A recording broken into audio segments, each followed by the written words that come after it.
Thank you for visiting the Coin Lady channel again. I did publish an article in November 2022 citing the Gold Telegraph in which I warned of an impending liquidity crisis, citing a statement from the Federal Reserve Bank of New York that banks' cash reserves might be more constrained than initially anticipated, which could have policy consequences. None of this is fiction. Right now, in November of 2022, something happened. The banking sector's cash management practices make it seem like the financial system isn't flush, which many people are starting to realize. Throughout 2023, this will be amusing, right? It was in March of 2023 that we first noticed the bank's stress levels rising, and as you might expect, that's when the banks began to fail. Since central bankers will never admit, hey, this is the problem, it's no surprise that they shifted the blame. That's not all there is to it. Without fail, they will find someone to blame. A group of central bankers claimed responsibility for the crisis in 2008 by pointing fingers at one another. Yes, that is the issue. Never admitted fault or accepted responsibility for what they achieved. Please take note of this. The effects of the Federal Reserve's 25 basis point increase to interest rates on bank liquidity are finally taking shape. There will be a lot bigger storm on the horizon, and the crisis is still ongoing. Time flies, March of 2023. The top piece from Gold Telegraph was received a couple months prior to this. The New York Fed's liquidity might be more constrained than initially anticipated. This was really put out by Reuters. In my March post, I also mentioned that the public is being led to believe falsehoods about the security of their bank accounts and the protection of depositors. However, the truth is that the Federal Reserve is currently in a terrifying position, where systemic chaos could result from a decision to either raise or pause interest rates. Far though it's still going on, the banking crisis of 2023 was far worse than the one in 2008, despite the fact that many believe we've escaped it. In full candor, Capital Last wants us to picture the gravity of the banking disasters of the past 3 months. Over here, we have Luke Broyle's desires. The size of bank failures over the last 25 years, adjusted for inflation, is displayed below.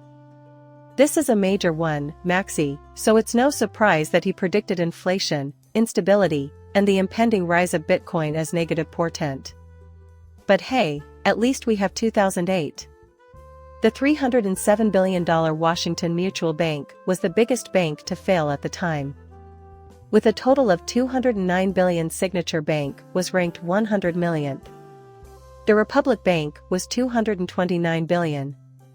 Consider how absurd it is to divide $500 million among 3 different people. That is the gravity of the banking crisis in 2023. In fact, an article detailing this situation was published on February 23. So, it's been quite recently. Even though it has been a year since Silicon Valley Bank collapsed, lenders are still subject to pressure from all quarters. And what's so wild about this, anyway? Is everyone here? As soon as these banks began to fail, everyone was trying to figure out where to deposit their money. Should I go over the major events in the cryptocurrency market at the time? At a moment when everyone was saying that was it, Bitcoin pulled back, maintained 20,000, and proceeded to soar. Banks are collapsing, and the system has failed. There will be a collapse of Bitcoin as well. Guess what? Cryptis is about to collapse. For cryptocurrency, it was the most important storyline to maintain. However, will this banking crisis fail? Is that all? No. The situation remains critical. All commercial banks' deposits are listed here. Every year, we compile this summary. Regarding the percentage shift, as a point of reference, we have 2007 here. Am I correct? This is 2008. 2009 here. Finally, we have 2010. In contrast, this is 2020. 21 is this. It is the year 2022. This is 2023, with a negative variance of 27.8%. The volume of deposits on all commercial banks is growing to that magnitude. Individuals are shifting their money away from banks and towards other institutions. Approximately $6 trillion is held by money market funds. For that reason, deposits are driving up the demand for money market funds.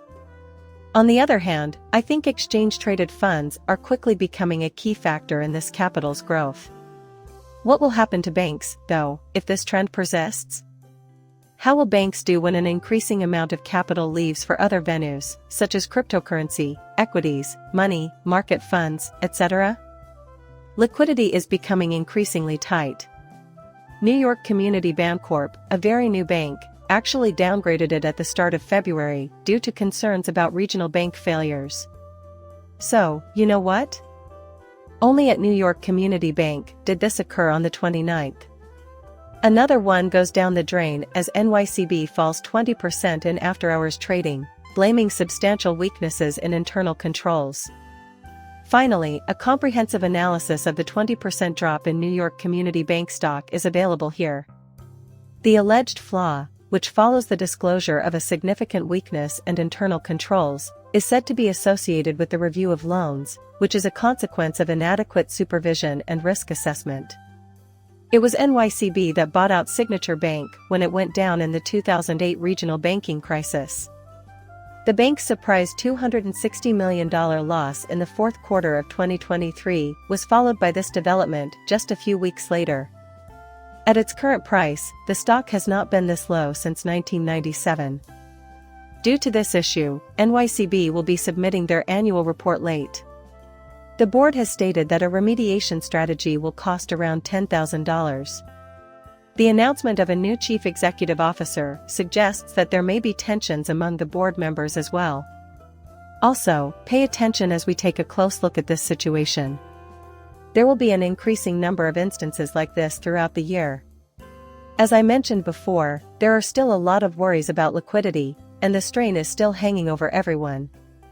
And I want everyone's attention right now on the most important thing. The Federal Reserve is going to give us a big update this month about rates, and you can guess what it is?